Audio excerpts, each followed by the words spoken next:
يكون في توقيت الشعب بتاعنا ما نرجع للانقسامات بتاع والد زايد نعملها هنا او انتقام.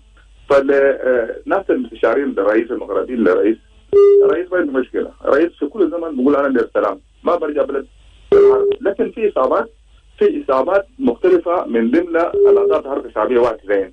نتمنى روح وقت زين ما يكون هايم وما يكون مشكله من الناس. قبائل دي كل 64 قبيله كل واحد، ما في قبيله احسن من قبيله وما في زول ثاني شايل هموم بتاع انه وقت زين يتم سد بتاعه في الزمن بتاع 2025 او الزمن بتاع 2013 ما تمام. الروح كويس والمهابه جميل. Sounds of the Week on iRadio, your eye on South Sudan. Live from Juba, on air and online. This is iRadio News.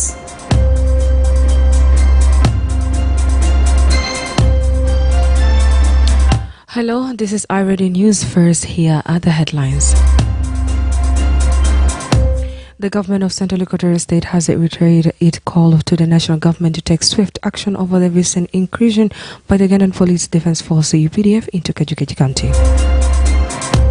Authorities in Movolo County, Western Equatorial State, says more than 25 homes have been submerged following days of heavy rainfall in the area.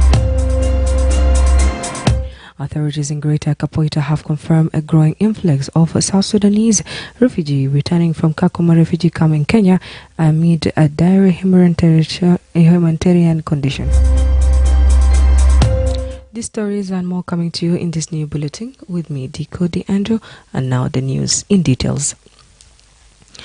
The government of Central Equatorial State has reiterated at its call on the national government to take swift action over the recent incursion by the Ugandan People Defense Forces UPDF into Kajukeji County. The appeal was made during an ordinary Council of Ministers meeting chaired by the Governor Arabi Mojong Emmanuel on Thursday. According to the statement issued by the Governor's office this morning, the acting State Minister of Information, Jacob Aligo, described the 28th July attack on Kangaputu Payam as a violation of South Sudan sovereignty. Ladu appealed for urgent diplomatic steps to resolve the issue, he said in a statement, and I quote, "The Council reiterates that peaceful dialogue should be expedited to address this issue within the shortest time possible." End quote. And the remarks follow the recent information of a joint investigation committee by South Sudan and Uganda to probe the border clashes. The committee was established after a visit by Ugandan Chief of Defense Force General Mozi last week. In a separate development, Ladu also condemned the recent attack on the Mogiri cattle market. He appealed the Greater People Administrative Area and Jungule State to avoid any retaliatory attacks on Central Equatoria territory. Authorities in Movolo County, Western Equatorial State, say more than 25 homes have been submerged following days of heavy rainfall in the area.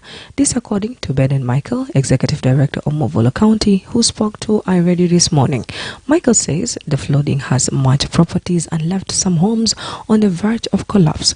He said the flood waters was affected residents in Dari in Lesi Payam, where rains continue to pound the area. He further confirmed that at least 2 people were injured after part of the building collapsed on a woman and her children, and he happened to be saying this. The situation of the flood in Molo is tremendous. It is still continue going on, and that Pupayam which is there and the Lesi is still raining heavy, and then the flood is also going heavy. Just injury from one woman and her body boy children. So they got injured. They have rock on them. Then they got injured, but there is no any statement of death, only injuries. Yeah, of course, the day before yesterday it was 25 households, but now it is increasing. But actually, I'm still this morning trying to asking the Payam administrators through phones to know what happened yesterday evening and this morning. He called on humanitarian agencies to conduct urgent assessment and support the affected families. Yes, I heard something a bit that when such things happen, it needs also the concerners should go to the areas to research the incidents of the flood and the Tukul, because some of the communities are now staying under the school shelters because they are homeless. So there is a good concern about those communities who lost their homes and their gardens. So I think there should be a good consideration about them as well. Mbulo County has experienced several flooding in previous years. In 2022, thousands of residents were displaced with homes and crops destroyed. You're still listening to iRadio News. In another aspect, authorities in Greater Kapoita have confirmed a growing influx of South Sudanese refugees returning from Kakuma refugee camp in Kenya, and amid their humanitarian condition, the returnees cite a mix of challenges that force them to make a difficult journey back home. Helen Samuel report in more details. Several returnees attribute their return to the worsening situation in the camp due to the chronic food shortages and lack of basic services. They blame the situation on the cuts in humanitarian funding and growing hardships. Lillian, who has just returned to Kapoita, described the dire conditions caused by a strict classification system in the camp.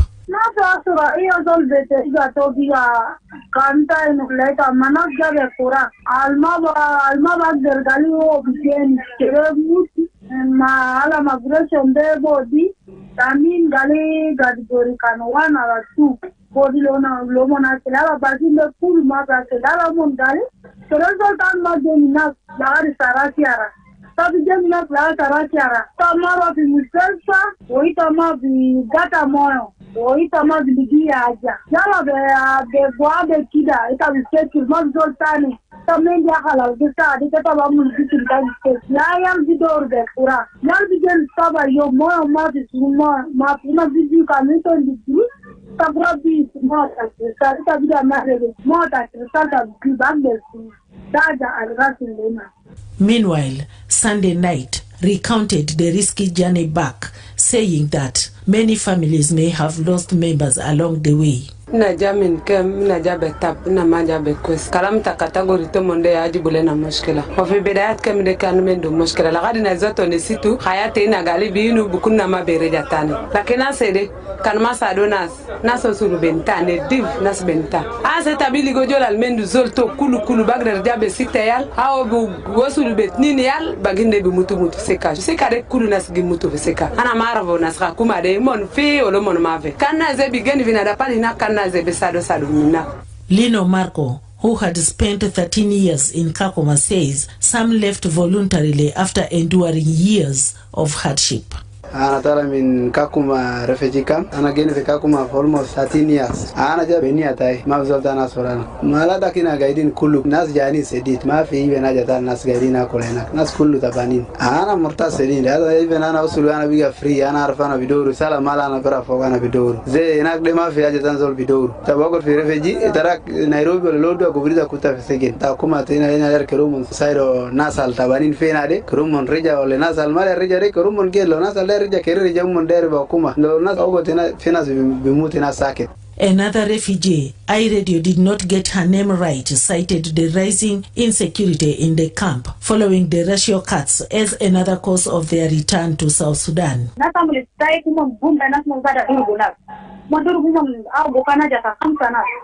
Lakini kula tada admitted kwa msheshpa lista halal to mon boy ni ndaka mtu tuwale talata day admitted kwa msheshpa maarfo ka be hay halal to mon patal kan shedi yana kan zere solution mafe nas bara baburu kurenat ya kan mafe haja sidenta zola kanzol baki daraka bwara bia nas bara dor de kura kuma hata yan labi shili yan kidahar itaka ni duka mi yanka duka ni pieden tadi ko kuta ni ndeki ta alsuker shita duka kuta dahar nas jabe kura yani ta gida da kura de dadda dua tarabana tagida do gwa taraban kefir me tin kefeka wa sadeja tenna ita lindu bruje tabi har kabarabia rakuli ade na digata tukapoite atana bizumi kapoite na durasi tori wala kabla tena obiga gol teriga mati atade na gigeni kapoite ni baspa mati akileyal yala stanin zaita balkana jabo minaka. However, the mayor of Kapoita, Lotete Lomude, confirmed that the area has been receiving between 50 and 80 returnees on a daily basis. I think they have left the refugees came because of shortage of food. They have decided to come to South Sudan back. Some are footing, some are using public means, something like that. We are not recording them, but we have estimate of something like 80, 50 coming daily. They say the shortage of food. They are facing a lot of. They have a lot of challenges in the camp: lack of food, lack of water. There were a lot of things they were saying. Mostly women, youth, and children. They are not stationed in Capoeira, but they are on transit. They are going to different parts of the country. They always come to Capoeira, look for mobility, cars, then they go. Mayor Lotete Lomude described the situation as increasingly difficult and urged humanitarian partners and aid organizations to step in and assist the returning families. As the region grapples with the growing number of returnees, authorities and humanitarian organizations face the urgent task of providing support and ensuring that those who have survived years in exile can safely reintegrate into their communities. For IE Radio News, Helen Samuel reporting. Thank you so much, Helen Samuel. And going forward with our news today, the Minister of Youth and Sports says the government will take measures to streamline community tournaments to promote professional sports development across South Sudan. Dr. Joseph Gangkej made the remarks in Juba today at the South Sudan Football Federation 4th Extraordinary Elective Congress held at the Bank of South Sudan premises. He said while community tournaments have value, they should be organized within state structures to create clear pathways for athletics to progress into professional leagues. Dr. Gang said the ministry has observed that sport are growing in communities, but they should be personalized through academics and the club. The sport minister continued and he explained, and he has to say this. That there will be some decisions the government will make in terms of streamlining the sports development. We have seen a phenomenon where sports is not growing in the way it should grow professionally. Instead we have seen community tournaments. This is not bad, because community tournaments are okay. But the government will soon engage with the new, after the elections is completed, to streamline that community tournaments are going to be played, if they are indeed, in the respective states. This is to allow sports to grow and bring peace in the context where, and FIBA would be looking at us to say how many children would have graduated to play internationally. And of course, the pathway for that is not the community tournaments. It's the academies, it's the clubs. And already the South Sudan Football Federation has launched those programs. I've seen the Premier League, the Women League. So we need kids to play in those programs, not community tournaments. South Sudan is witnessing a steady rise in community peace tournaments which draw large crowds each year. While the events aim to foster unity and reconciliation, they are increasingly overshadowed by incidents of fan violence observed by dispute over refereeing decisions, and player conduct have often escalated into clashes, leaving spectators and participants in injuries. Member of the Rule of Law firm in Central Equatorial State say theft, disobedience to parents and group fighting remain among the more common issues involving children. Gema Robert, Executive Director of the Road Economic Development Organization, said these behaviors often led children into conflict with the law. Speaking during the Sundown show on Thursday, Gema revealed that many minors at Juba National Prison are there due to drug use, peer pressure, and poor parental guidance. As a Rule of Law Forum, we have activities across the country. And for my CSO, basically we are based at the Juba National Prison, where we interact with minors who are incarcerated there, either put for protection, either put for rehabilitation, or for stubbornness. So the common crimes that we find our children involving in are minor civil cases. These are theft, pickpocketing, snatching and running. Those who have become stubborn and are taking different herbs, silition for example, disobedience to parents sometimes. Basically, this petty theft and the fight also. You find these issues of Niger, Toronto's is very common, and most of these boys you find are there. Those are the common ones which we attest to on daily basis. Again, Judith Alemas, Executive Director of Vision of Humanity South Sudan, says while economic situation is tough, parents must play a greater role in raising their children as well. We are still cautioning parents. It is the negligence of our parents. There is nothing much the government can do financially to go and support every family that has the child on the street and all that. But what we can do is take active role in making sure that your child is well brought up. Your child doesn't lack the necessities they need. We know the economy is hard right now. People are battling life here and there. But with the little that you have, can you protect the security of that child? Is the biggest concern that we need to preach to parents. Meanwhile, Advocate Viola Luka Akem from the South Sudan Bar Association is urging lawmakers to pass pending legal reforms, including the Family Law Bill, to help parent crimes among children and support family. In October 2023, a prison official said that about 1,014 juveniles were being held across the country, with Juba, Wau and Rumbek prisons facing overcrowding. Lastly, health and nutritionist experts are urging working mothers in South Sudan to express and safely store breast milk to ensure their babies continue receiving the full benefits and breastfeeding, even when they are away at work.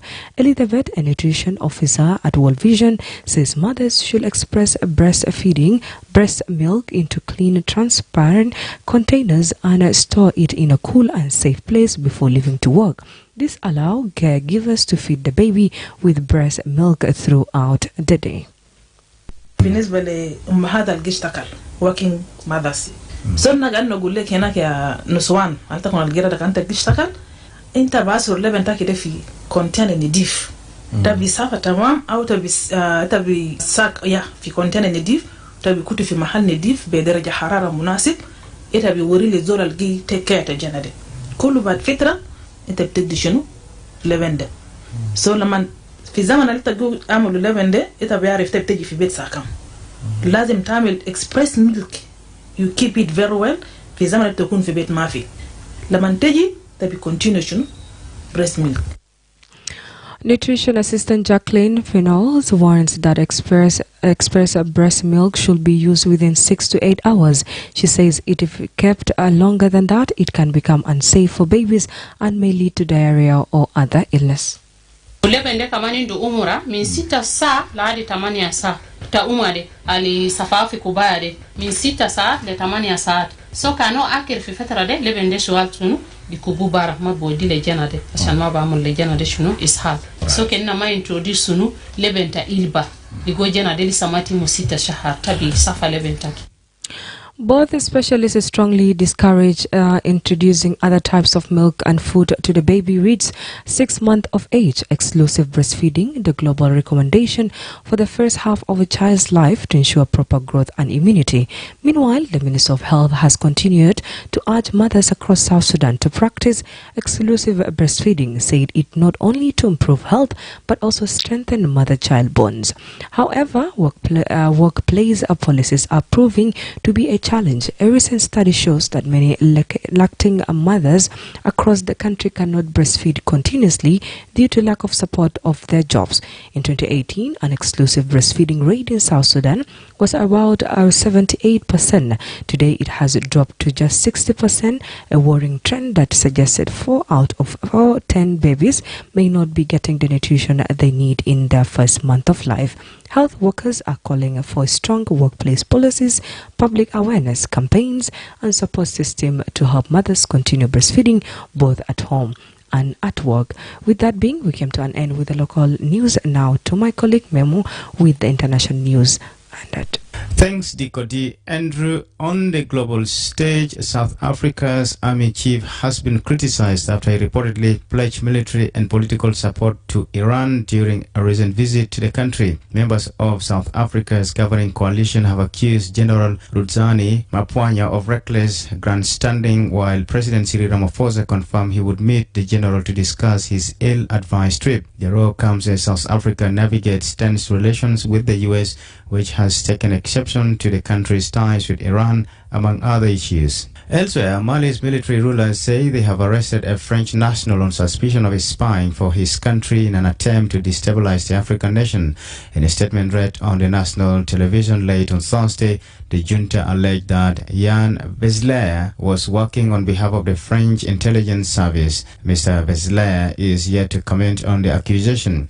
His picture was also broadcast alongside those of some army generals arrested recently for allegedly planning to overthrow the military government. Finally, aid agencies are warning of starvation in war-torn Myanmar's Rakhine state, with the World Food Programme making an urgent appeal for more donations to avoid a full-blown disaster.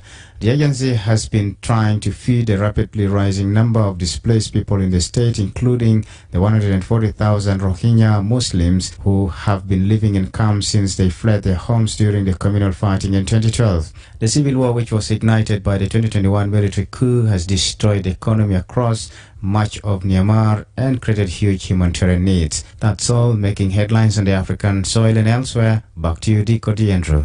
Thank you so much, Memo. Up next, Madam James with the Sport News.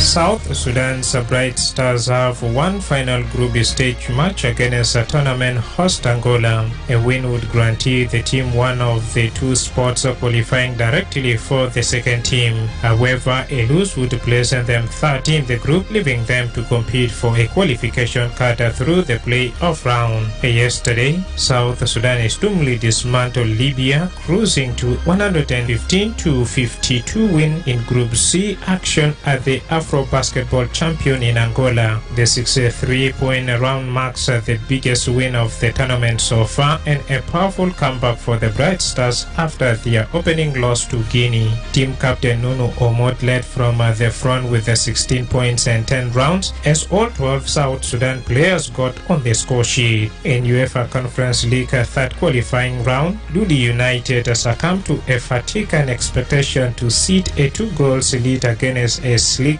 Rapid Vienna side and have their hopes of Conference League progression ripped from their grips in a stunning style in a penalty shootout. On a fabric night at Tonassi, Jimmy Goodwill's side went to the well for the sixth time in 22 days and returned with two first half-maxed water goals, one a cushion header, the second a pinpoint penalty. But their dreams of writing a new chapter in the club's story European history were snatched away in the axe-ridden reminder of this compiling contest. And finally, in tennis, number one Jannik Sinner crushed Felix Aguirre 6-0, 6-2 to cruise into the Cincinnati Open semi-final. Aguirre had won both their previous encounters in 2022, and Sinner appeared to take exception to this as he quickly set about rectifying his record against the Canadian. The Italian, who has won 4 Grand Slams since their pair last met in a match at this tournament 3 years ago, the game of anger as he took the first set in just 27 minutes. As Tunanga served back-to-back double fouls to concede an opening set in which he only managed to win 9 points.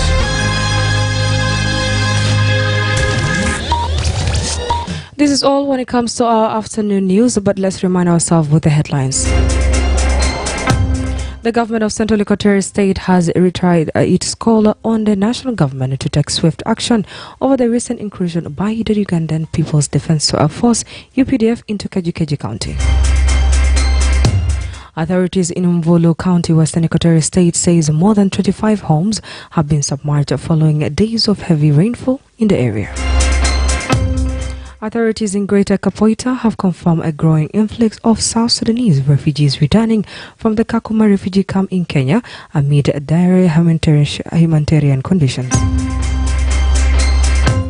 That's the end of iRadio News. If there are any story or event that you would like iRadio to cover or report about, please send us a text message on 0925287870. It's also our sub number. Or follow us on X at iRadio Juba, like our Facebook page iRadio, or subscribe to our YouTube channel iRadio South Sudan. You can also visit our website and listen to us online at www.iradio.org.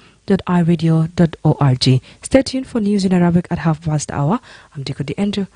Thank you for listening.